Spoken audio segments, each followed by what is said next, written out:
Shalom everybody, and thank you for joining us this evening to Yom HaZikarom, Israeli Memorial Day services at Ahavat Ammi International. This year, these services are simultaneously broadcasted in multiple languages all throughout the world. My name is Rabbi Dr. Itzhak Shapira, and today together with you, I am standing for all the heroes who laid their life to fight for the Jewish nation. But they are still fighting today. The battle continues until the coming of the Messiah. So although you're going to hear a lot of Hebrew today, I'm going to let the words and the pictures speak to everybody today, to your hearts, on what is good, what is holy, what is right, and what is true, so that you will be able to stand with us, with Jacob, with Israel in those days. The program today will be broken into two parts.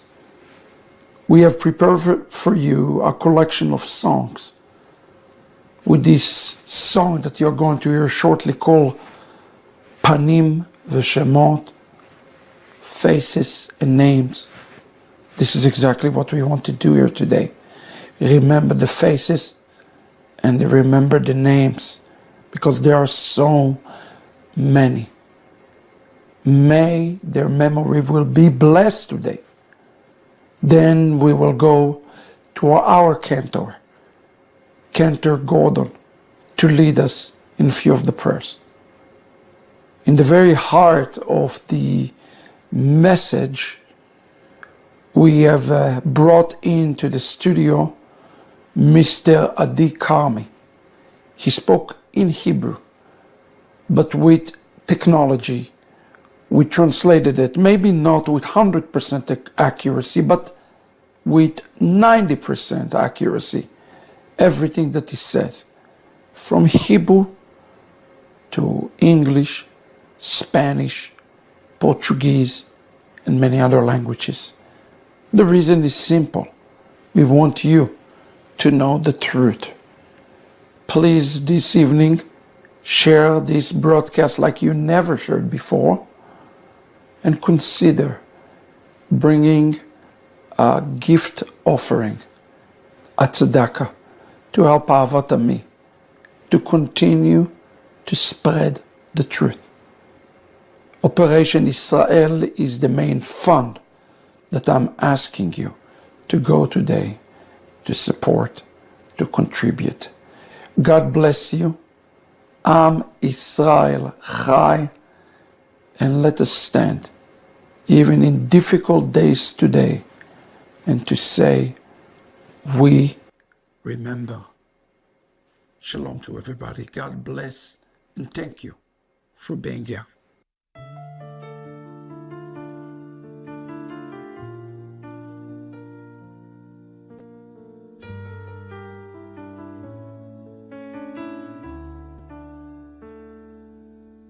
כשהלב בוכה, רק אלוהים שומע.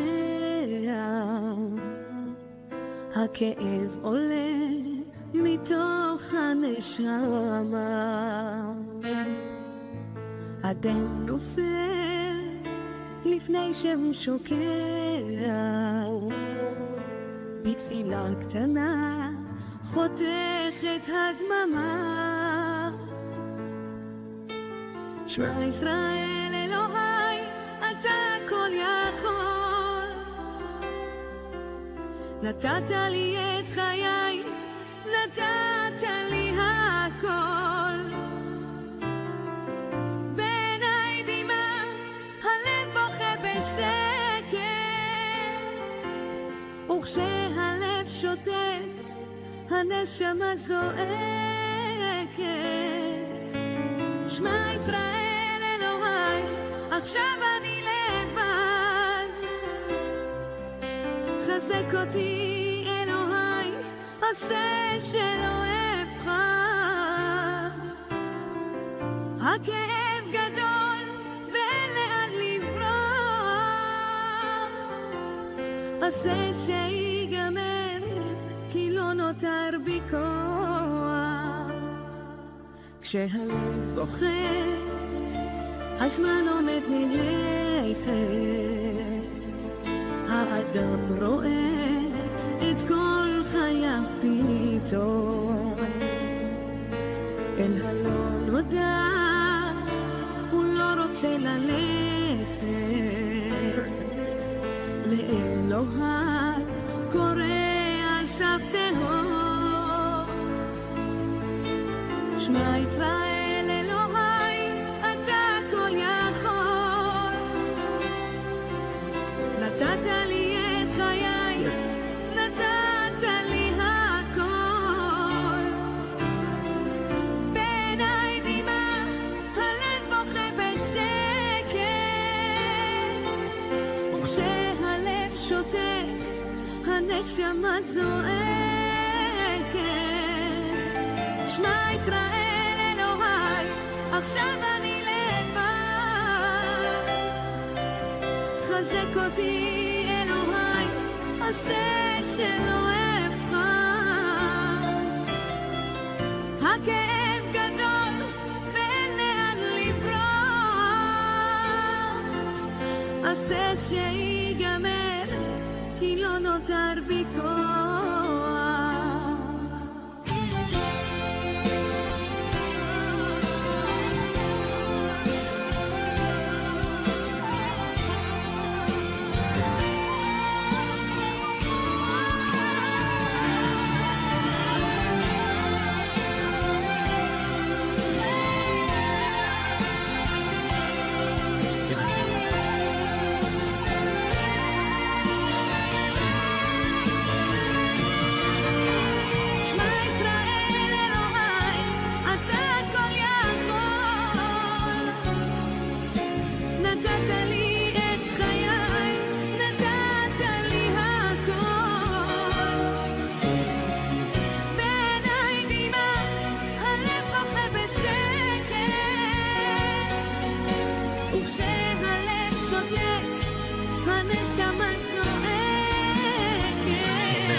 ריבונו של עולם, הכותב פרחים נדירים לעוגתו, העוטף אותם בין סוף אהבתו, הפורס שטיח אדום מדם מכבודם בעולם.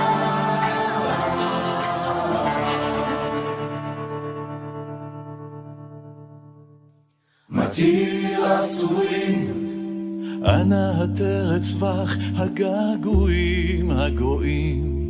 התר לנו להיות מדי פעם עצובים, כואבים, כואבים.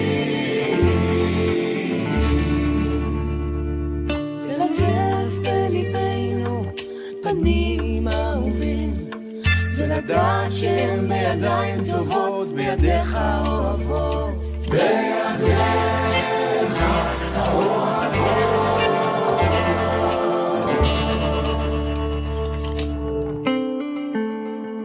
ריבונו של עולם, הכותב פרחים נדירים לעוגתו, העוטף אותם בסוף אהבתו,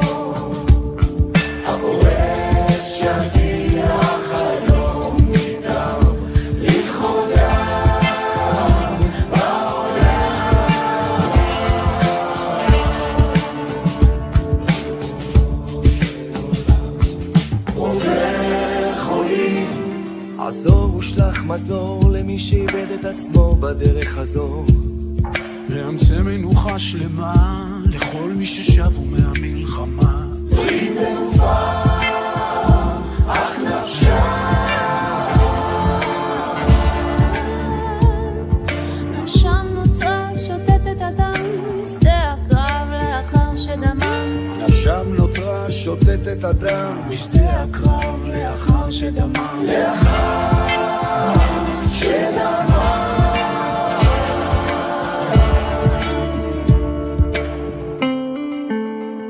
ריבונו של עולם הכותב פרחים נדירים לעבודתו העוטף אותם לאסוף אהבתו הפורס שטיח חלום מדם לכבודם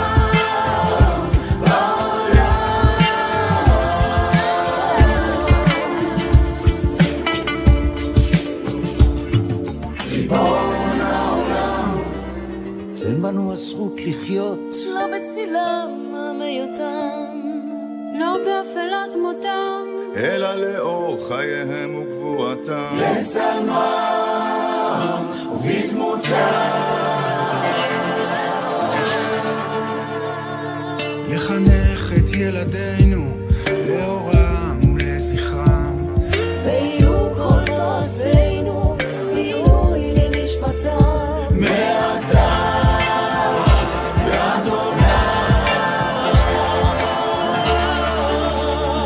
ריבונו של עולם הכותב פרחים נדירים לעבודתו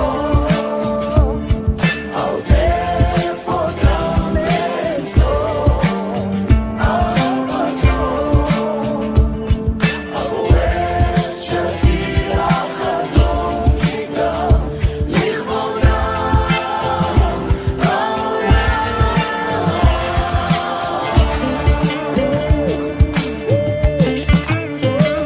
ריבונו של עולם הכותב פרחים נדירים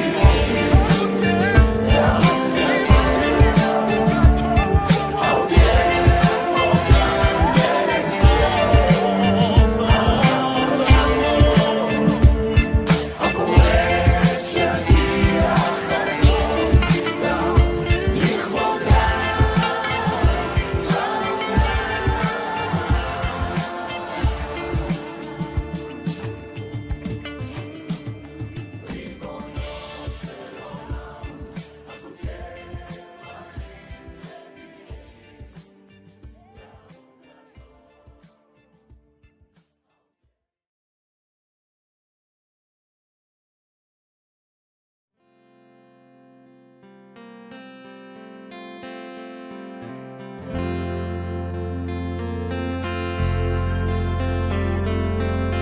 נוסע על כביש מהיר, מגע העצב שבאוויר, ובחלון שלי הנוף חולף מולי, או שאני חולף מולו. כל שיר חושף איזה סוד, מותח עוד גשר לחצות, הוא מכוון כליו, אני דרוך אליו, רוצה לדעת את כולו. ואז עוברים בי שלב שלב, מי שהייתי, מי שעכשיו, כל הפנים והשמות כולם, כל השירים שהם לקחו איתם. ואז אימי מרחוק, ואת קולות רחוקים של צחוק, ריחות של יום שבת, אבי מרים מבט ושתי עיניים עייפות, ובחצר של ביתי ירוק טהור כמו בילדותי, השער הגדול וחריקת החול, ושתי רגלי היחפות כמו עוברים בי שלב שלב, מי שהייתי מי שעכשיו, כל הפנים והשמות כולם, כל השירים שהם לקחו איתם, כל הפנים והשמות כולם, כולם, והשירים שהם לקחו איתם, כל שיר חושף זיכרון.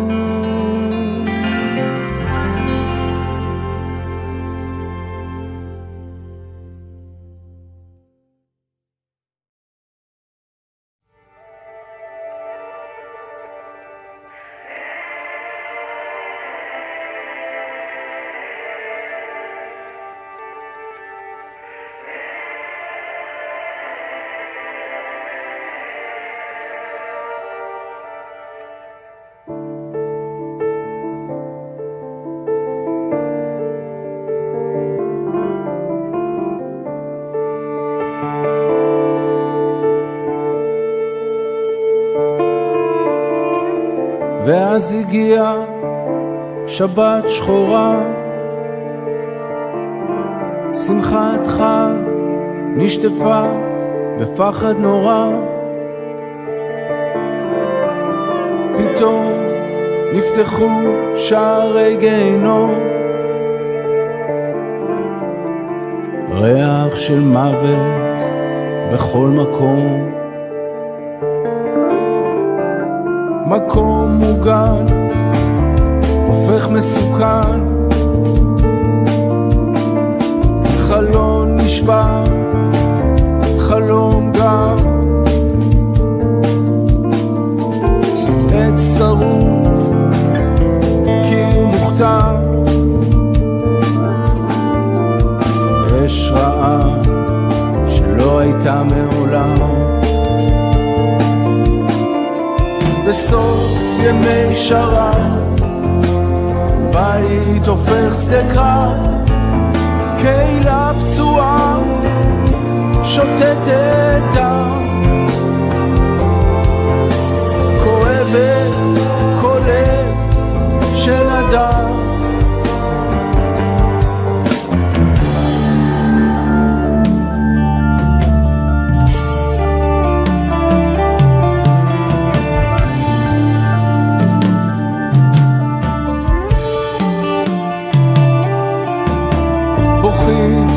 מחבקים שבורים בלילות נשרפים מבפנים, תשובות מחפשים מתקשים להאמין, אמרו שיש אל מלא רחמים, בסוף פריחת חצר בית הופך שדה קרב, קהילה פצועה שותתת דם, כואבת כל לב של אדם, האם נשוב בצאתנו לחוש, האם נשען בביתנו בלי לחשוש, האם תינוק יגיח לעולם בבית חם נעים ומושלם, האם האדמה תיתן פריה ואם האדמה לא תהיה בוכייה, מי בסוף ישמור עליי, ירגיע אותי, יביט בעיניי.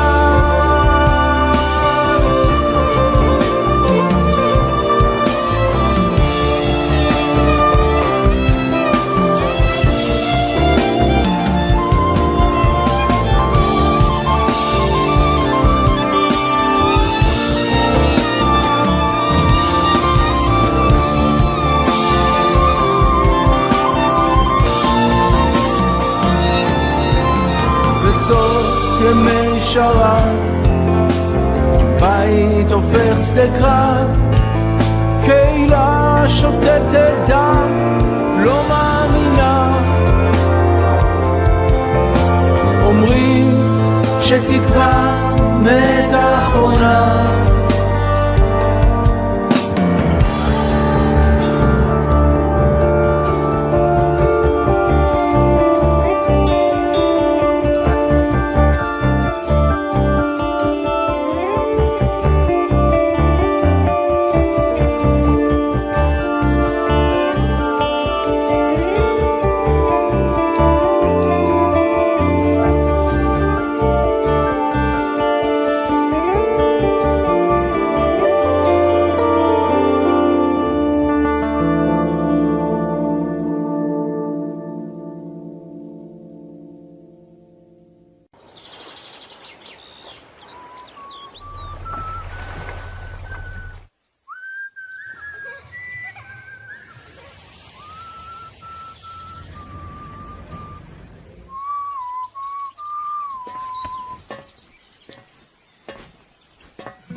נפש יהודי ומיה ותן מזרח קדימה, עין לציון צופיה, עוד לא אבדה תקוותנו,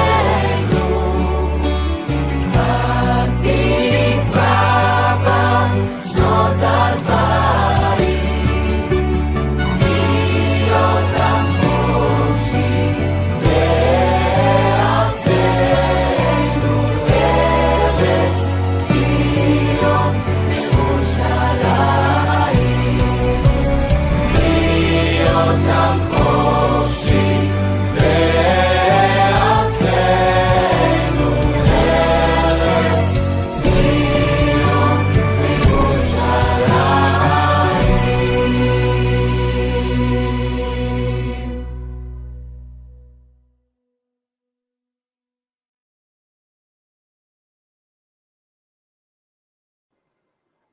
I lift my eyes to the mountains. What is the source of my help? My help will come from God, maker of heaven and earth. God will not allow your foot to slip. Your guardian does not slumber. Behold, the guardian of Israel, neither slumber nor sleeps. God is your keeper. God is your shade at your right hand. The sun shall not harm you by day, nor the moon by night. God will guard you from all evil.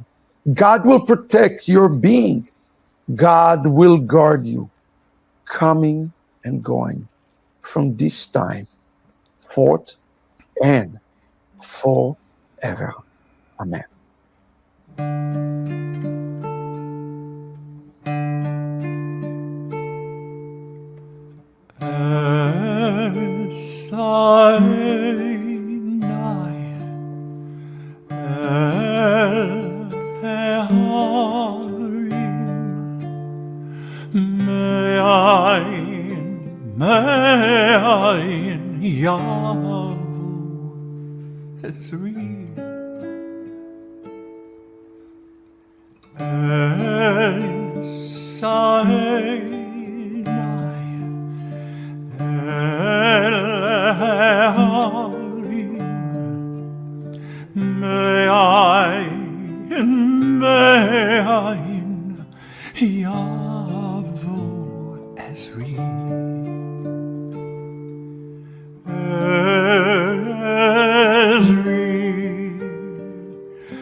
Name Adonai,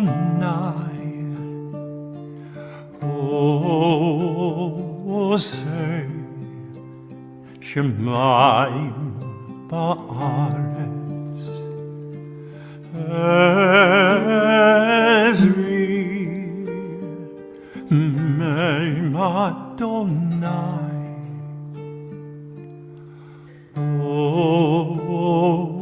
say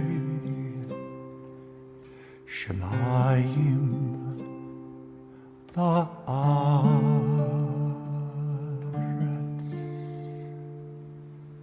Giver of life, our time are in your hand. One generation comes into the world to be blessed with the days of shalom and safety. Another goes through the valley of the shadow, enduring the cruelties of persecution and war. Heartbreaking have been the times that have fallen to our lot, O Adonai. We have lived through years of tyranny and destruction. We are schooled in sorrow and acquainted with grief. We have seen the just defeated, the innocent driven from their homes, and the righteous suffer a martyrdom of merciless as any ages have witnessed.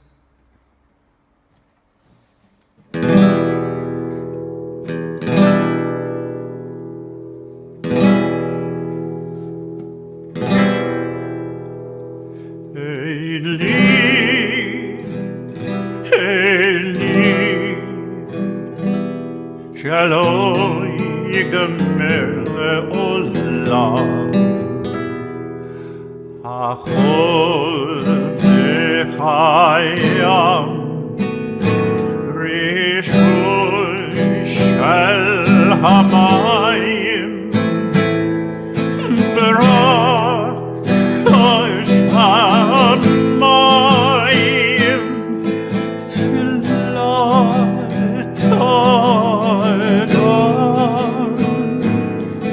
achol b'chayam, rishul shel hamayim, barak kosh hamayim, tfilat adam. Oh Lord, my God, I pray that these things never end.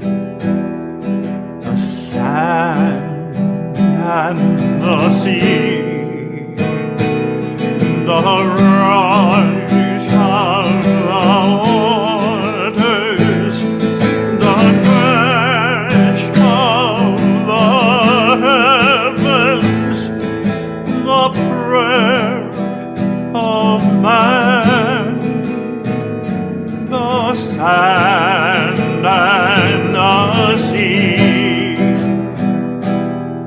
the rush of the waters, the crash of the heavens, the prayer of the man.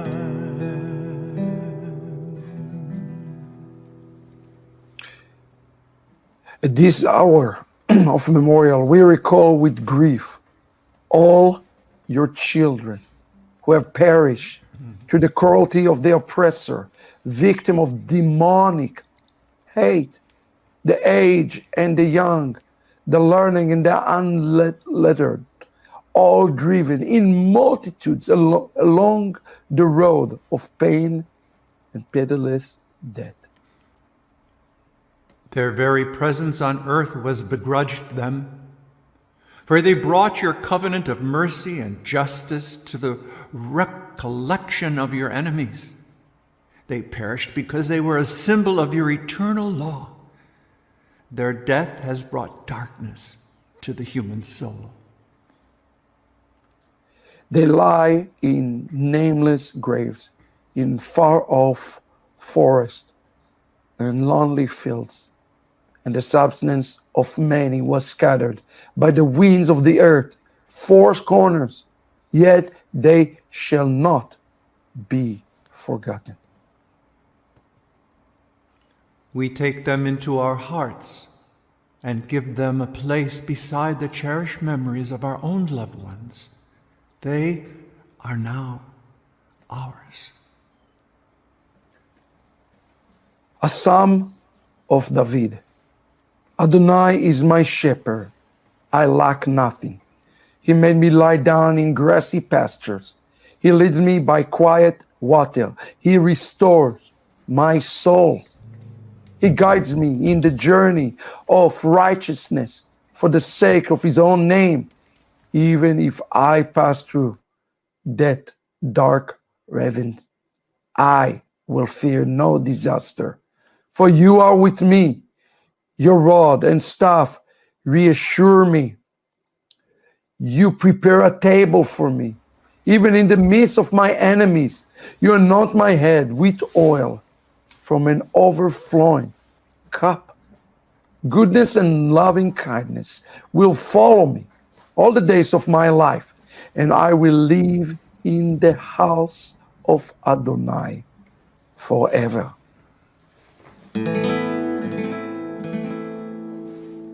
Adonai Rohi Lo Atzar Lo Echsar Bin Yod Esher Yarbitzeni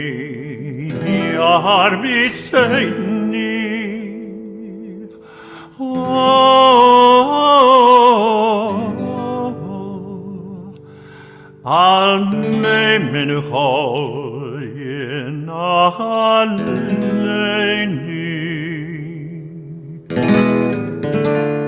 Nafshi yeshover yanecheni v'maglei tzedek Lemon Shemo. Ooh, the Lord is my shepherd. Ooh, I shall not want. Kam gilek v'getzalmavet lo irara ki ata imadi shevecha mishantecha Hema yinachamuni Taro lefanai shulchan neged zorerai Tishanta Vashem Enoshi Kosi Revaya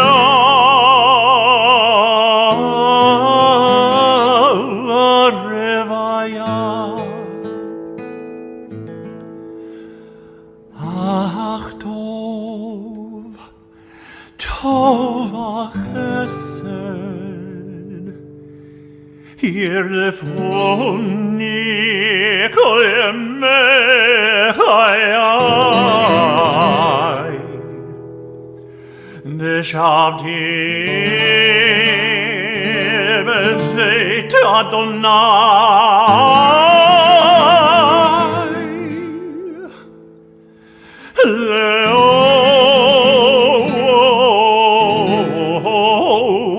אורך ימים.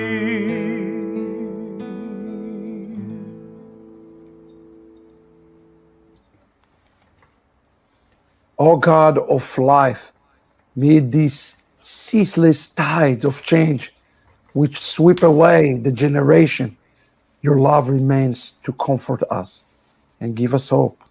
Around us are life and death, decay and renewal, the flowing rhythm that all things must obey. Our life is a dance to a song we cannot hear. Its melody courses through us for a little while, then seems to cease. When it's the melody, and whither does it go? In darkness as in light, we turn to you, the source of life, and the answer to all its mysteries. What can we know of death? We who cannot understand life. We study the seed and the cell, but the power deep within them will always elude us. Though we cannot understand, we accept life as a gift of God, yet death, life's twin, we face with fear. But why be afraid? Death is a heaven to the weary, a relief for the sorely afflicted, a destination of life eternal for those who have accepted our Yeshua's promise. We are safe in death as in life. There is no pain in death. There is only the pain of the living as they recall shared loves and as they themselves fear to die. Calm us, O God, when we cry out in our fear and our grief. Turn us anew towards life. Awaken us to the warmth of human love that speak to us of you. We shall fear no evil as we affirm your kingdom of life. Today we remember all of them, each and every one of those 24,213 Chalalei Israel. We remember each one of them as their name is written in heaven. In the rising of the sun, and it is going down. We remember them. In the blowing of the wind and in the chill of winter. We remember them. In the opening of buds and in the rebirth of spring. We remember them. In the rustling of leaves and in the beauty of autumn. We remember them. In the beginning of the year, at Rosh Hashanah, and when its end. We remember them.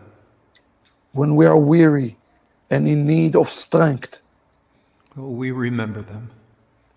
When we are lost and sick at heart. We remember them. When we have joys we yearn to share. We remember them. So long as we live, they too shall live, for they are now a part of us as we remember them.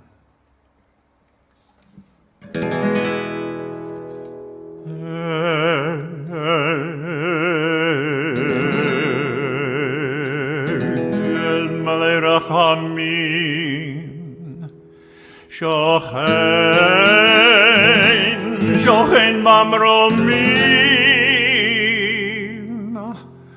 Ametzein Nechuna Nechona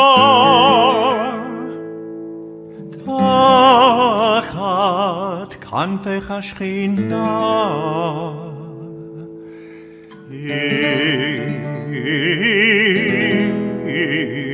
Im Kedoshim Utorim Kezor Harakim Azahirim Lenishmat Yakirenu Shehalchu שהלכו לעולמם. בעל הרחמים יסירם בסתר כנפל לעולמים, ותצרור ותצרור החיים את נשמתם.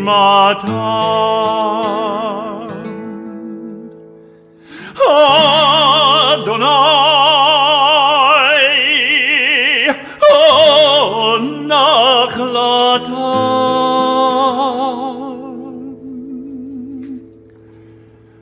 וינוחו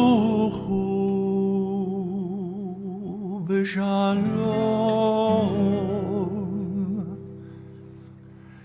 בשלום המשכבם. ונאמר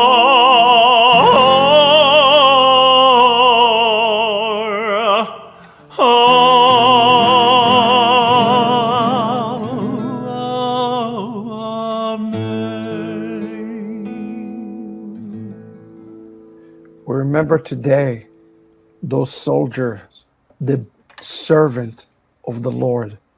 Please join me for Isaiah 53. הנה ישכיל עבדי, ירום ונישא, וגבה מאוד. כאשר שממו עליך רבים, כן, משחת מאיש מראהו, ותוארו מבני אדם. כן, יזה גויים רבים עליו, יקפצו מלכים פיהם, כי אשר לא סופר להם, ראו, ואשר לא שמעו, התבוננו. מי האמין לשמועתנו? וזרוע אדוני, על מי נגלתה? ויעל כיונק לפניו, וכשורש מארץ צייה. לא תואר לו, ולא הדר, ונראהו, הוא לא מראה, הוא נחמדהו. נבזה וחדל אישים, איש מחובות, וידוע חולי. וכמסתר פנים ממנו, נבזה ולא חשבנו. אכן, חלינו הוא נשא, ומחובנו סבלם, ואנחנו חשבנהו, נגוע, מוכה אלוהים ומעונה. והוא מחולל מפשענו, מדוכא מעוונותינו, מוסר שלומנו, עליו, ובחבורתו נרפא לנו. כולנו קיצון טעינו, איש לדרכו פנינו, ואדוני הפגיע בו את עוון כולנו. ניגשו, נענה, ולא יפתח פיו, כסה לטבח יובל, וכרחל לפני גוזוזיה, נעלמה, ולא יפתח פיו. מעצר וממשפט, לוקח את דורו. מי ישוחך כי נגזר מארץ חיים, מפשע עמי נגע למו. ויתן את רשעים קברו, ואת עשיר במותיו, על לא חמס עשה, ולא מרמה בפיו. ואדוני חפץ דקאו, החלי אם תשים אשם נפשו, יראה זרע, יאריך ימים, וחפץ אדוני בידו יצלח. מעמל נפשו יראה, יסבע בדעתו, יצדיק צדיק עבדי לרבים, ועוונותם הוא יסבול.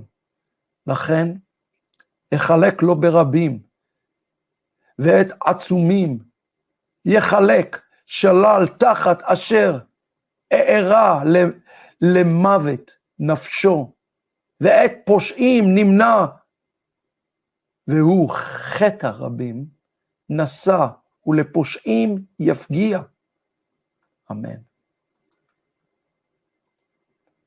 We continue now with the modern Kaddish with the Chazan. יתגדל ויקדש שמי רבה, בעלמא דברה חירותי וימליך מלכותי, ויצמח פורקנה ישוע משיחי. אמן. בחיי חון וביומי חון, ובחיי דכל בית ישראל, בעגלה ובזמן קריב, ואמרו אמן. יהי שמי רבה מברך לעולם ולעולמי עלמיה, יתברך וישתבח ויתפאר ויתרומם ויתנשא, ויתהדר ויתעלה ויתהלל שמי דקודשה בריחו. לעילה מן כל ברכתה ושירתה, תושבחתה ונחמתה, דאמירן בעלמא, ואמרו אמן. יהי שלום רבה מן שמיה וחיים עלינו ועל כל ישראל, ואמרו אמן. עושה שלום במרומיו, הוא יעשה שלום עלינו ועל כל ישראל.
Shalom, everybody. My name is Rabbi Dr. Itzhak Shapira, and I'm the founder of Ahavat Ammi International. My country, the country of Israel, has been brutally attacked, where hundreds upon hundreds of innocent civilians, children, little babies, Holocaust survivors, and complete families have been murdered. Because of that, Ahavat Ammi International have been launching now a brand new fund. The proceeds, 100%, will go to Israel. Operation Israel. As you're watching the events unfold in Israel, I'm asking you today to give a hand, help us to help those in great needs. Ahavat Ammi International and Operation Israel have already identified several significant funds, those who are in great needs to fight this war, both physically and spiritually, who need our support. Please give us this great support that is needed right now for the state of Israel and for the Jewish people. Am Yisrael Chai. God bless you and Shalom.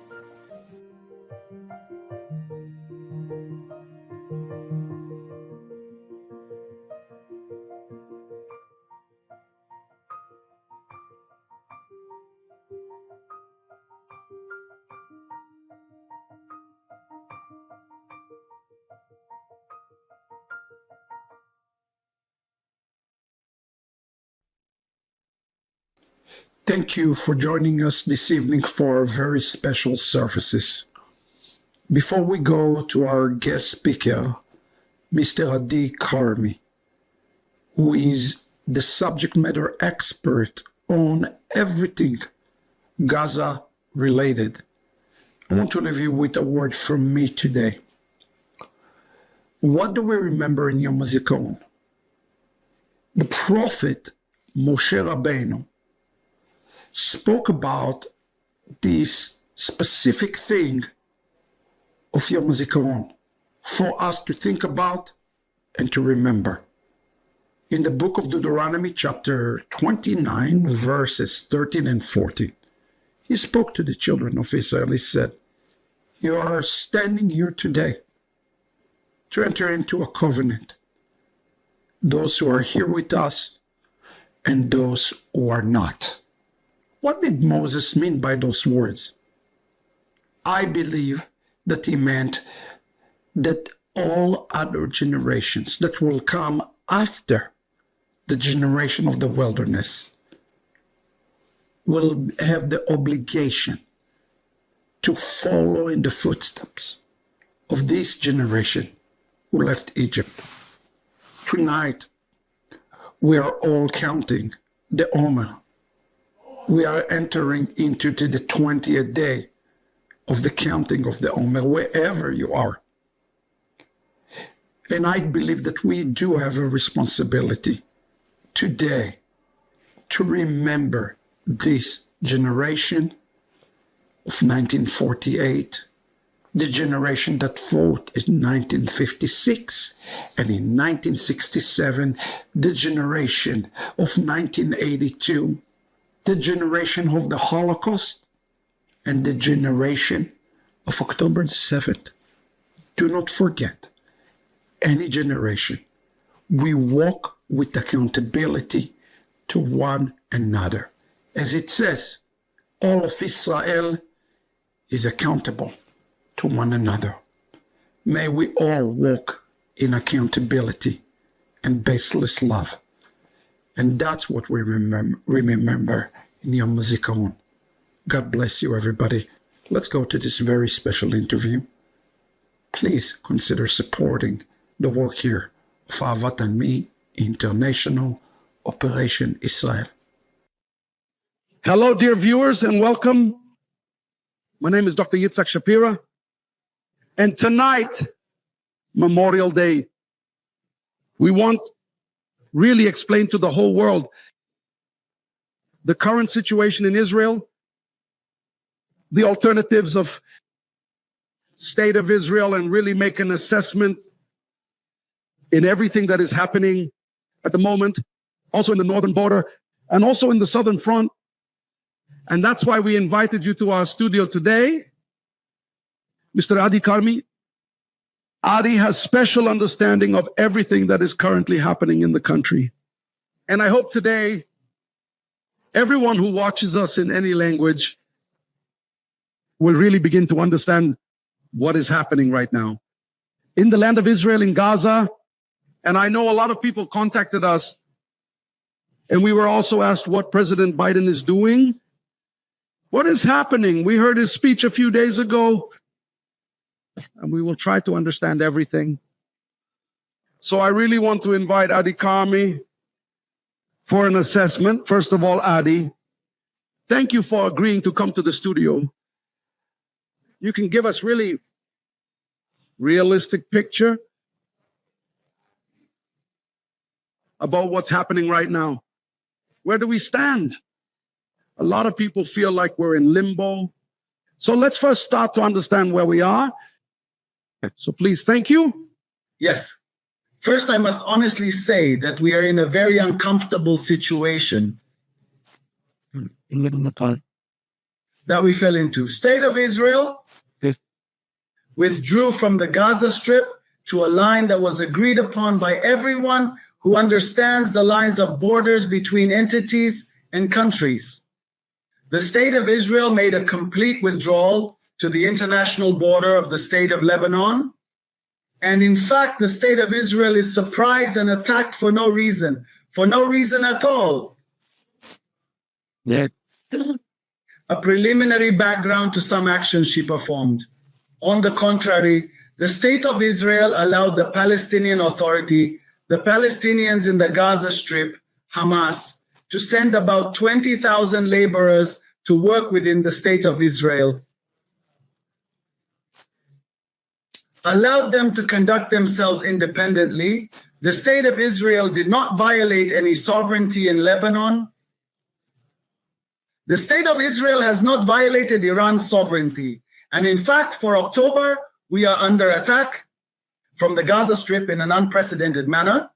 Surprisingly, and the surprise comes from a very, very simple reason, in my view, at the strategic level. We are a people who seek life. We are a people who think positively. We are a people who looked with Western eyes that sanctify life. And we received instead murder, killing, rape, kidnappings. After a few days, we get another arena from the north. Now, the state of Israel is in the campaign in the Gaza Strip. We are in a battle against Lebanon, against Hezbollah. We are in a type of battle and struggle against the global terrorist entity called Iran. And we are in a campaign to stop terrorism and prevent terrorist attacks in Judea and Samaria. When in the corner, we also have Syria in the northern arena, from which the Iranians are trying to make every effort to produce infrastructure for the purpose of attacking the state of Israel, also from this arena of the Golan Heights. Wait, Eddie. It's a lot of arenas to understand at once. Let's focus for a second. Can you give us like a timeline? Here's the 7th of October. We are now in May. Let's focus on the first arena for a second. It's hard for me to call the main arena right now Hamas. Maybe it's in the north, but let's focus on this arena for a second of Hamas. From the 7th of October, if you can give us a timeline, explain to us what happened. Where did we get stuck? And how do you see the progress right now? What are the alternatives? This will help us sort things out. In fact, the state of Israel reached a situation of unprecedented fighting in front of the Gaza Strip in the south of the country. Since 1945, I'm not even talking about 1948. They entered our villages, murdered, robbed, raped, kidnapped. Close to 1,500 Israelis that their entire crime was that they were Israelis in the absolute sovereign territory of the state of Israel. And from that moment, the state of Israel declared war on Hamas. Actually, after a number of days in which the terrorists who infiltrated the state of Israel were eliminated, in the first few days, all the settlements were liberated. And we were actually surprised as a country that thrived on the sanctity of life, which thought, probably, apparently, that Hamas turned to the reconstruction of the Gaza Strip to care for education and the economy. I do not want to get into the issue of operational intelligence because it is still difficult for me to contain the matter. I fail to understand as a citizen of the state of Israel, as someone who for close to 30 years was a fighter at the front of the operational countervailing combative action. I can't figure it out yet, though. After a few days that the state of Israel recovered, we actually organized for an attack and entered the Gaza Strip in order to destroy all of Hamas's infrastructure and to destroy this organization with the first and foremost goal being the release of the abductees. In fact, the fighting in the first 2 or 3 months was very, very intense, moving from house to house, from shaft to shaft, from tunnel to tunnel, from terrorist infrastructure to terrorist infrastructure. When Hamas uses the population, the civilian as a human shield, not only in the civilian population, it is used in clinics, hospitals, schools, kindergartens. He built a terrorist entity that she has nothing but evil in the whole world. Above ground, below ground, over 30,000 terrorists. Their entire doctrine is murder, killing, and the elimination of the Jewish state and the elimination of the entire Jewish people, by the way. Anyone who thinks that Hamas is some kind of entity, let's call it a small one, that operates only in the Gaza Strip is wrong. No, Hamas is terror organization under the agenda of the Muslim Brotherhood. The Muslim Brotherhood is the extreme Islam that talks about conquering the whole world on the conquest of Europe, on the eventual arrival in the United States, on the takeover of extreme Islam over the whole world. You have to understand this. In fact, the state of Israel is like the Dutchman with his finger in the dam. It is actually fighting at the forefront of the entire Western democratic world against a murderous and criminal terrorist entity. And so from the October 7th days, after organizing and within about 3 weeks, the state of Israel enters and fights against the terrorists house by house. Now you have to understand, this is a population of every 2 million inhabitants over an area of 365 square kilometers that is based upon working for terrorism. How is it possible that within hospitals, within the kindergarten, within schools, within the civilian population, missiles are produced, explosive devices are produced, means for terrorists to commit suicide? How is it possible that the world is looking at this and it does not understand that Hamas must be destroyed? And all that, when we start this war, when there are about 250 innocent Israelis, women, children, elderly people who are in Hamas dens as abductees are not safe. They are abductees. And hence, we are forced to fight as of today, after they murdered a great many of the abductees. We are talking about 132 abductees, including women, children, the elderly, and we must complete the mission. The state of Israel, in fact, stopped on Rafah's line. I tell you, if you ask me, there is no reason to stop at Rafah's line.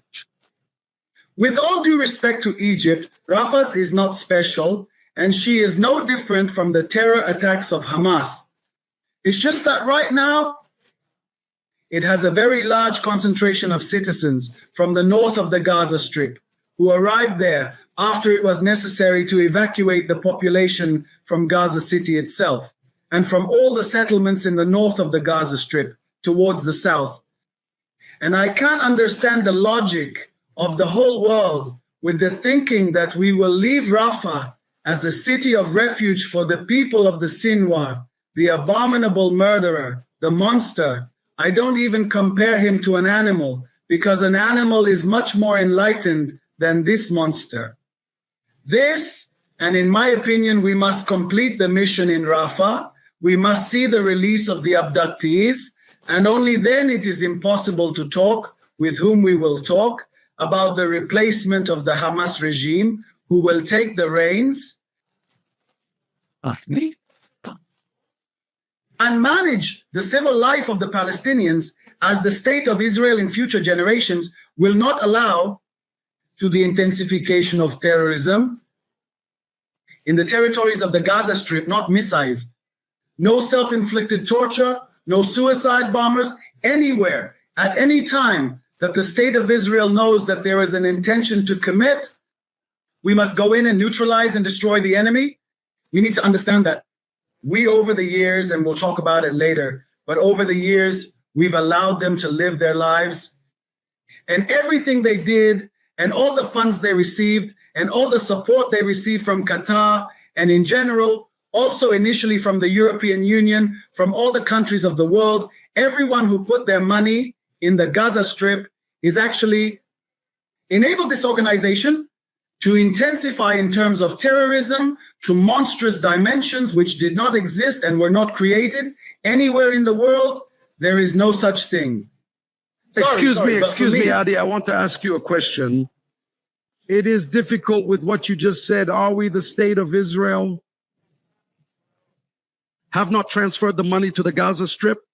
The state of Israel, as a state that did not transfer the money to Gaza for support of Hamas, Israel allowed the Qatar to transfer the money to Gaza. Where the money reached? Indeed, I think, by the way, I said this even 4 or 5 years ago. I am also recorded on this issue that it was a strategic mistake. We thought that through an underground barrier in which billions were invested, we avoid from Hamas carry out his plot. Because look, you can get into it. Hamas made his intention known. From the day of its establishment, it has a written, clear, sharp charter engraved on his flag for the destruction of the state of Israel. What is it that I hear people in European countries or in the United States say? From the river to the sea, they call for the destruction of the state of Israel. They actually agree with a terrorist organization which calls for the extermination of all the Jews of the state of Israel, all the citizens of the state of Israel. It's a complete delusion. And so I think we made a lot of mistakes. I'm talking about us as a country. I can tell you that personally, since 1994, I realized that there was no chance of reaching some sort of settlement with the Palestinians. It is after I simply talked with senior officials, including Hamas leaders, and understood and read their statement of faith, their charter, that I understood what they were saying in Arabic. Only we want to talk maybe in English, we want to talk maybe in people's language of enlightenment, people who sanctify life, who think about the economy, who think about education, who think about culture, who think about freedom of expression. There is no such thing in their worldview. Check how the thousands of Christians who used to be in the Gaza Strip live. I tell you, there are none left. Check whether a person in the Gaza Strip can be transgender or with a tendency to be conscious, belong to the gay community. There is no such thing, think it. It should be understood that anyone who calls and encourages Hamas is strengthening it, the force of terror, darkness that encourages murder. And I suggest, for everybody to learn a little, read, get to the bottom of the matter, to understand what the state of Israel is dealing with. I think we were wrong twice in assessing the power and ability of Hamas in terms of their terror capabilities. And the second time I think we made a mistake. It's during the break in fighting. We took about 3 months off and we didn't immediately enter Rafah.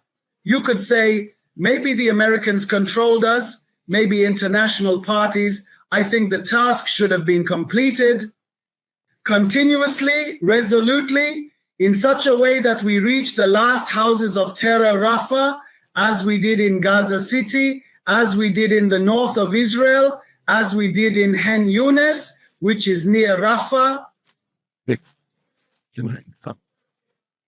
And I don't see any other choice, because Hamas does not intend to release hostages.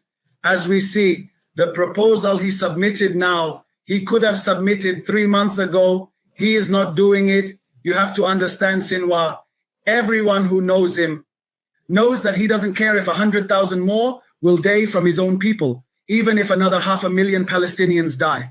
After all, the world is silent when the Syrians and Assad murdered upwards close to 1 million Syrians. Did anyone even go to demonstrations across Europe and across the United States? 1 million. I'm not talking about those who are killed because they are terrorists or harming people who, although they are not involved, but yes, they are in a combat zone. Yes, sometimes people get hurt when there is a war. Also, England and also the United States and also other countries. In wars too, people are injured, sometimes innocent of a crime. But the elimination of the Hamas regime and all the Hamas terrorists is an obligation, not only for the sake of the Jewish people and the state of Israel, but for the sake of humanity as a whole. Let's stop for a second. I want to understand one thing. Are we capable in destroying the Hamas? Great question. We will not be able to destroy the idea of Hamas and of the Muslim Brotherhood. We certainly can destroy the Hamas regime and remove it from control in the Gaza Strip. And we absolutely must do everything possible to destroy its military capability so that it will not be able to carry out attacks and shoot freely at us. One must understand the state of Israel. Since the rise of Hamas regime, and even a little before that, when it was a terrorist organization, before it controlled the Gaza Strip, suffers from a long course of fire, from mortars, from missiles, which is once in a while, and sometimes even weeks in a row. We must get to the point that we can say absolute victory. There is no total victory over terrorism. Terrorism was, terror will be, terror can drip. But once you know where the head of the snake is, and once you know where its headquarters are, you must act and eliminate it in its very root. Some terror cells will arise, a squad of terror here, a squad of terror there. These are things that can happen. But the leadership of Hamas, with the nature of Sinwar, I see two possibilities. Either he is eliminated or he stands trial and receives a death sentence. There is no other option in my eyes, and I hope that we will achieve it. I hope that the state of Israel will complete its mission in the Gaza Strip, and that means entering all the houses in the Gaza Strip, and includes Rafah, the release of the kidnapped, because we are unable to bring to their release with the agreement, and at the end of the fighting, to take care of the day after Hamas, who will manage the civilian life in the Gaza Strip? Now, this is a question. This is a political question, because the war, we will have to give the tools, allow statesmen to go to the next step. Everyone asked this question. The Israeli government should give the answer to this question. And if you ask me about the events from the 7th to October, we must not stop. We must not stop until we create security and peace for the residents of the state of Israel from the evil enemy and said in the Gaza Strip. Another thing, the state of Israel determined for itself, and the Prime Minister spoke about it, and the Minister of Defense spoke about it, that we need to complete the task in Gaza, and go out and solve the incident in the north. We are with Hezbollah. There was an agreement called 1701, which established the borderline, which established that there be no fighting on the present border And they unilaterally launched a campaign against us, taking advantage of the fact that we are also dealing with Hamas in Gaza. This is actually the next task to solve the fighting against the terrorist organization Hezbollah.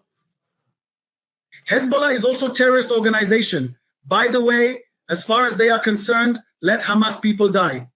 Hezbollah doesn't care if Hamas is dead or alive. The concept that people don't understand, the fact that everyone's common grounds is the destruction of the state of Israel and the murder of Jews. That is their goal. By the way, to eliminate the Jews, not us. And of course, we will not let that happen. They will continue to the Western world. This is the thinking of fundamentalist Islam. After all, what business Hezbollah have with us? What argument do we have? We are a sovereign country in the territory of the state of Israel. The border is international with Lebanon. And so we must put an end to it. I hope that the great America, the friend of the state of Israel, the greatest ally that the state of Israel and the Jewish people have, help support not only in defense, but on the attack to end this story. If we don't end this story now, this story will repeat and continue and drag on endlessly. And it is true, we have faced more complex days and great challenges, and I believe it can be done. Wait, Adi. You mentioned the U.S., and that's one of the things I really wanted to ask you about them. We receive hundreds upon hundreds of emails and calls where people are really asking us what's going on here. We heard from President Biden talking harshly. We see what is happening here in our schools. In many universities, we also see how anti-Semitism is growing here. And my question to you is about Sinwar. And look what they want to do to our military leaders in Hague, Holland. They want to issue warrants to the heads of the army and even to the prime minister.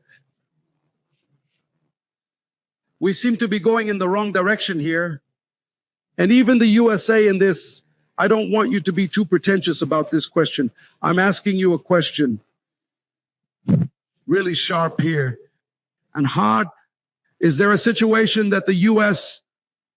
turn their back on Israel and really leave us completely alone? Because we see it and hear what the administration here is saying, and there is great concern. What are your thoughts? Look, do not believe that the United States will turn its back on the state of Israel. The shared values and the common interests and the trust that exists between the peoples and between the countries must prevail. Yeah. I don't see a situation that the United States, if there was entry of a terrorist organization or a terrorist state into the territory of the United States, and in perspective, it's a murder of, let's even say, I can say tens of thousands of Americans, tens of thousands. In relation, I do not believe that the United States was sitting on the fence. At the entrance to Rafah, she would have known that the killer leader of the one who planned, arrived, and led this murder found in Rafah. Look, we should also learn from history. When America wanted to end the war against the Japanese, we all know what happened between Nagasaki and Hiroshima. We know what happened when the British bombed Germany. Because you can't to go to war and to think that we are doing an extraordinary operation, even though the Israeli army is the most moral army in the world, that there is a possibility of harming innocents or innocents not involved. He stops. Nevertheless, we see the delay of the bombs by the United States. It is amazing. So I think it's worrisome, but the people of Israel love life. And if the state of Israel wants to complete the task, so that we don't have another 7th of October and another 7th of October and another 7th of October. We must complete the task. The world should not stop us, and we cannot stop ourselves. We have no choice. We are a sovereign country who is deeply hurt, murdered, tortured, looted, conquered. What is so unclear here? I don't get it. You know, as one who lives here, and out of nowhere such destruction falls upon you, what do the people think? How does the world want us to solve this tragedy?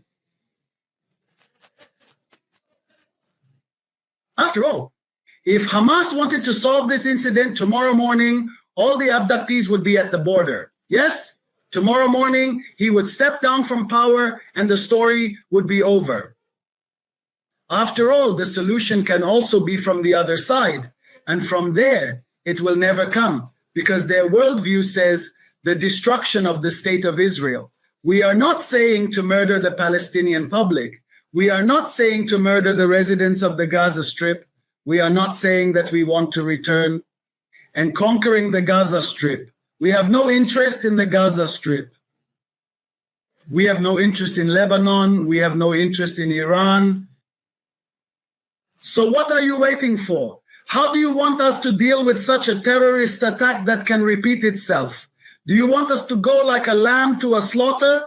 We, after the Holocaust, we will never go back to this situation.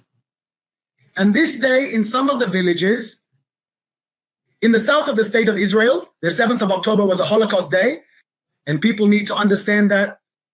And those who don't understand it, so apparently he doesn't know what radical Islam is. He doesn't know what a terrorist organization is. He doesn't understand that it will be waiting for him at home.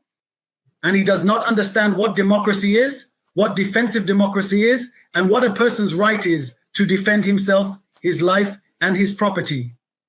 You say they don't understand. You see the academic world at the universities at Yale, Harvard, Columbia, the Northwestern, Chicago, all the universities, and they support the academic world, supports these things. In the universities, how do you view the situation from Israel? Is the extreme Islam taken over the United States? Wait, this. Yes. What's that subject? Such a great increase. Drastic and anti-Semitism and anti-Israel is radical Islam already. Already took the USA captive. I am very worried about it, even here in English when we live. This is a very, very area, let's say right wing. We see a lot of violence against the state of Israel. What do you think about it? I don't think that America is in a state of danger, but there is penetration already. Because you see the demonstrations, you see the behavior, you see the audacity, you see the ignorance. Forgive me, I think that the American government, the American security establishment, the American professionals know exactly what is happening here. I think the American Academy, listen to me, I say it clearly, it's ignorance, ignorance. If there is anyone there who supports Hamas, he is ignorant and against the country. Is all the values he believes in, he ripped to 1,000 pieces. This is ignorance for its own sake. Now look, Europe is conquered. Today, I visited Eastern Europe and Western Europe. I also lived in a European country for 2 years in the previous decade. And I tell you that Europe is being conquered by radical Islamists. Europe is conquered. By the way, this is called silent jihad. There is a noisy jihad in fundamentalist Islam, which is a jihad of war, a war of commandment. And there is a silent jihad who come, settle, establish mosques, religious classes. And that's how they take over. Slowly, slowly, people are being converted. After all, in order to be a Jew, you have to go through a process of study, understanding, deepening, acquaintance. To be a Muslim, you put your hand on the Quran and saying in front of 2 witnesses, there is no God but Allah, and Muhammad is the messenger of God, and you are a Muslim. The solution for people in need to convert to Islam is a second and a half. It's not some kind of familiarity. Deepening with the mind, with the understanding of what it means, what the status of individual rights is. They just don't understand, unfortunately. Do you know where this is understood? I am entering the world here, into geopolitics perhaps, but they understand it in Eastern Europe. Come to Eastern Europe today, you won't see refugees, you won't see radical Islam, you won't see a flourishing of mosques. There's nothing to be done. They understand it there in Eastern Europe, and they act accordingly.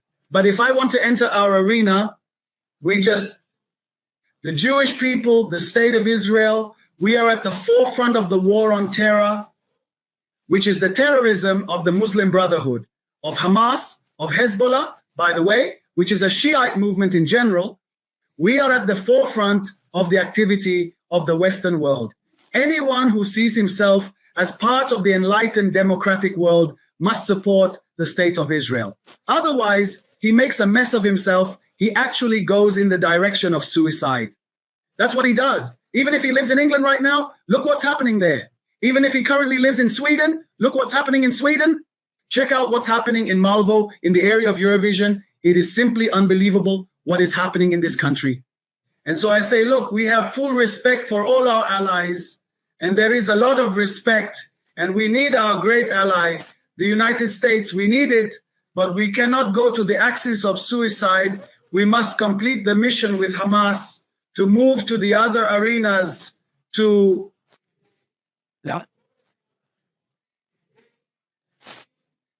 put a stamp on the fact that those who embark on a criminal attack of murder, for the sake of extermination, the extermination of the Jewish people, this is an unacceptable thing to take, and it must not happen again.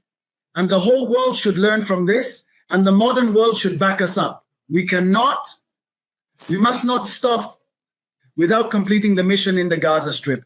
This is my personal humble opinion as a citizen of the state of Israel. So you mentioned the word axis. I have a question. Maybe this is how to start summing it up. After all, we are on Memorial Day. Axis. Come talk to us for a few minutes about the Philadelphia axis. You did mention Rafah. A number of questions people ask me, and I really don't have an answer to this question. This, if the Philadelphia axis, there really is the conduit of all the terror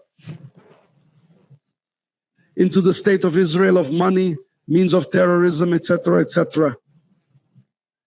Why we weren't there tic-tac to enter in, to take control of the axis to begin with?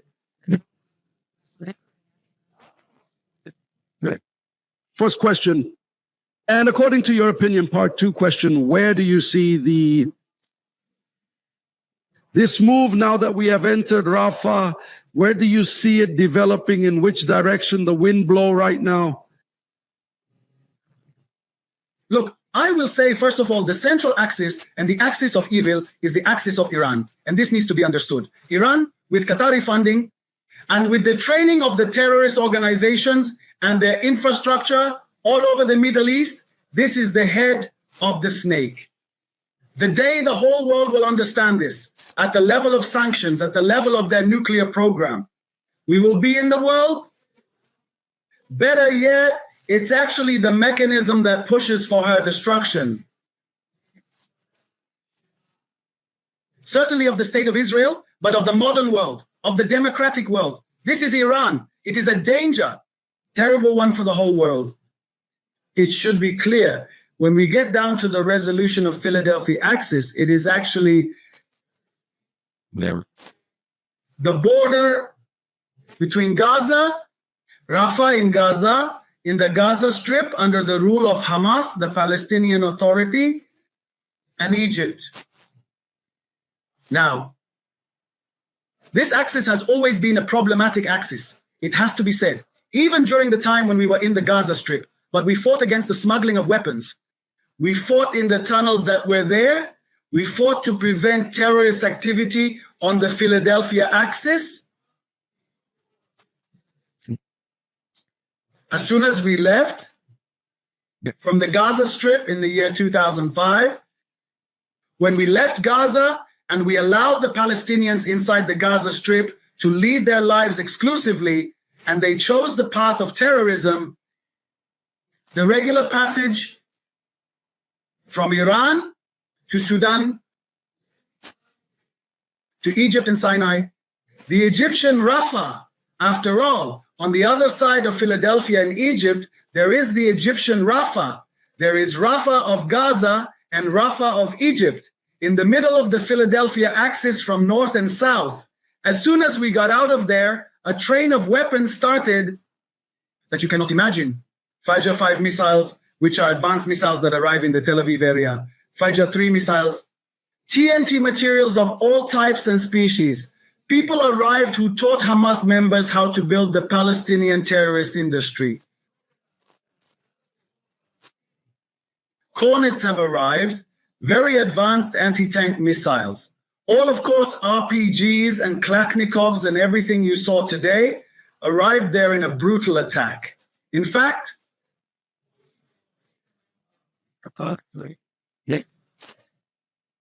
no one stopped it, except for a certain period when the Egyptians prevented the passage. But most years, the weapons entered freely and allowed Hamas to strengthen and build, to grow into an army of terror built according to a military hierarchy. 5 brigades and 24 battalions, platoon companies. Push command and control training, how to conquer the settlements, how to conduct a war. Those who wanted to establish the Gaza Strip and build it as a pleasant place to live did not have to do it for 1 hour. And hence, if we end this fighting and do not control Philadelphia access, and we will say that we are returning to the agreed international border, we'll actually let them to start strengthening again. And that's the story. Are we aligning with the Gaza Strip to solve the problem of terrorism, at least at the strategic level? There will always be attempts here and there by some kind of squad to raise their heads. Or do we accept Philadelphia to continue to be under Palestinian control and allow them to return and rebuild the terrorist army? Wait, I'm confused about your answer. My question is simple. Why did it take us almost 7 or 8 months to get there? And this is part 1 and part 2. Who is responsible that the weapons will not enter? The Egyptians are not share responsibility if all the terror caves go underground there, as you explained to us from the Rafah, Egypt to Rafah, Gaza. Is Egypt also part of the problem since they share the border? Why have we done nothing? First of all, in my opinion, the Egyptians were stressed. I think the pressure is unnecessary, in my opinion, that we will not enter Philadelphia so that masses of Palestinians do not cross the fence and will break into Egypt in the amount of hundreds of thousands. But certainly Egypt has responsibility. I can't say that Egypt supplied weapons to Hamas, but I can say that the Egyptians over the years did not completely prevent it. We can conclude that through Egypt in the end of the day, great amount of weapons and resources reached Hamas. I can tell you that the Egyptians have dealt with other challenges besides this thing they faced with ISIS and Sinai to Egypt. There were infrastructures that grew up inside Sinai that hurt Palestinian policemen, Egyptian soldiers. There were many cases of terrorist squads of ISIS and Sinai that killed Egyptian soldiers. Also, the Egyptians had a hard time with this thing. To say that they have no responsibility in this matter, so obviously they have responsibility in this matter. But the Egyptians are a country with which we have peace, with which we have communication, and they do not want to take responsibility for what is happening on the Palestinian side. If you ask me, you can always do more. But it will never end with the Egyptians completely preventing the passage of weapons. And you know, what we don't do probably won't do the way we want it to happen. Hamas give us an order in 60 seconds. I think there is enormous confusion about the fake Hamas deal. Why did the state of Israel not accept the Hamas deal? And why is it impossible for the state of Israel to accept the Hamas deal that it completely changed the original draft of the state of Israel? Please give us a quick summary in this whole matter. The Hamas want to come for some kind of deal that allows him to end the war, continue to strengthen and build, and prepare for the 7th for next October. That's the bottom line. This is his mission he wants to finish. The war that the Israel Defense Forces has fully moved out of the Gaza Strip, and that it can continue to control the Palestinian population by force and deterrence. By the way, most of them support Hamas. It should be said that the majority of Palestinian citizens support Hamas because of the ideology and doctrine of the Muslim Brotherhood, and the state of Israel cannot allow this thing. Which country will be ready with her own hands to allow a terrorist entity with a terrorist army to continue to grow, to prepare for us the 7th of October once again? What country can agree to such a thing? And here, the state of Israel had to stop and to take another step in Rafah. And again, if you ask me, I think that the media exaggerated the treatment in Rafah beyond all proportion, beyond any logical operational reason, and made it a kind of as if to be or not to be, in my opinion, is much less than that. And we saw that when they decided within a few hours. The IDF was already at the crossing. Tanks were at the half Rafah crossing. The entire open area was already under Israeli control. There is some deterrent effect. There is some pressure effect. There is some intelligence effect. And you have to go ahead and finish the job. Because otherwise we will never end this cycle of terror. We have no choice. Unless we want to live and want to live in a free country as citizens. Adi, witness what you see in Israel. Of course, Israeli society is very divided in this period, right and left. From what you see where the wind is currently blowing with this operation in Rafah, I feel that something here has changed. Something fundamental with what Hamas did with this trick they did with their false offer. And there is like a certain support to continue this promotion right now and really try to finish the operation with success. How are things in Israel? Let's ask like this right now, if you can give us a picture of the situation. I think most citizens of the state of Israel understand that the release of the kidnapped is this, the supreme mission of the state of Israel. And after that, the destruction of the Hamas regime, the removal of its control over the Gaza Strip is a threat of the rocket fire and terrorism on the borderline. On these matter, most of the citizens of the state of Israel agree. There are political arguments here. There are political debates here about those responsible for this failure, because there was a government here. There is a prime minister in his tenure. The 7th of October called us. We have here heads of the security system and senior commanders. And I think if you ask me, as a citizen of the state of Israel, I very much hope that we end the fighting as soon as possible and go to the elections, because after such a failure, it is not possible to continue as if nothing happened. The state of Israel needs to choose a new leadership. The state of Israel needs to grow a new leadership, new ones that will emerge from the reserve forces, from the business world, from the education world. I would be very happy for this to happen. We need to change our way of thinking.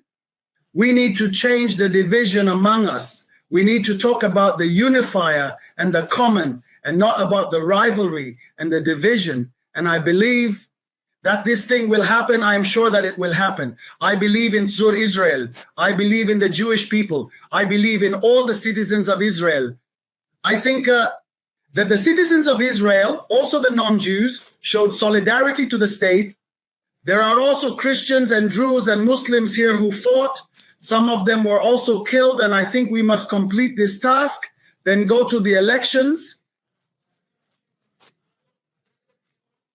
and work on binding our wounds, because what happened to us on the 7th of October is a result of operational and intelligence assessments on the one hand, and some may call it a sin of pride, but I think it is also, it also has some kind of name for it. There is also a responsibility. What happened to us in Israeli society? And I very much hope that we will know how to start a new way with a new leadership after the war. Good words are strong words to all of us. Last question. We are on the eve of Memorial Day. If I were to ask you, give us one thing that you want the world to remember today, this evening, what would you answer? And another question. In the day of remembrance for the Jewish people, for the people of Israel, what is your message for the world to remember? And for all of us, the Jewish people, to remember today. On this evening, we unite with all the martyrs of Israel. This is what I say. The nation of Israel is the nation of eternity. The Holocaust that happened to us in World War II, it will not return. We have a protective army. We have the defensive and offensive capabilities, which I think we haven't used in a large part of them yet. We have a wonderful nation with wonderful people. We saw all the citizens mobilize in defense, in everything related to first aid, even in the difficult issue of identifying the bodies. What they did to us is simply terrible. I will not go into that in the summary sentence. We saw the younger generation of the people of Israel that reminded me of the generation of the silver tray, generation similar to the one in 1948, who founded the state of Israel, entered under the bed under fire and fought.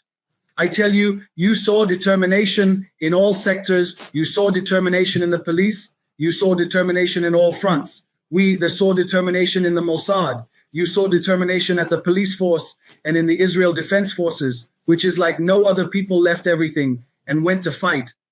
I want to tell you, on a personal level, you know that I am also the chairman of the Sagat Amir Association, named after Amir Meital, who was the commander of the brigade, who was my commander in the battle that I am also. I had to rescue him after he was killed fighting in Lebanon. I want to tell you, our association that takes care of youth, that is teens at risk, makes a difference, and is enlisting them to the IDF. One of our fighters who came from Afula, Daniel Bezagdov, his memory may be blessed, made a difference during high school. He went in and enlisted in the IDF for Nahal Brigade. He went to patrol Nahal, finished a course in a patrol in an elite unit, and fought on the 7th of October and was killed during the fighting for the protection of our people.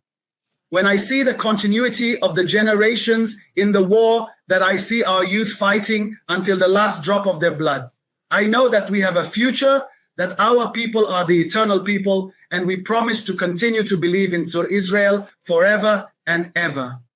The people of Israel are strong, he gave, and we will complete the task, and we will live here with dignity as a Jewish and democratic state forever and ever.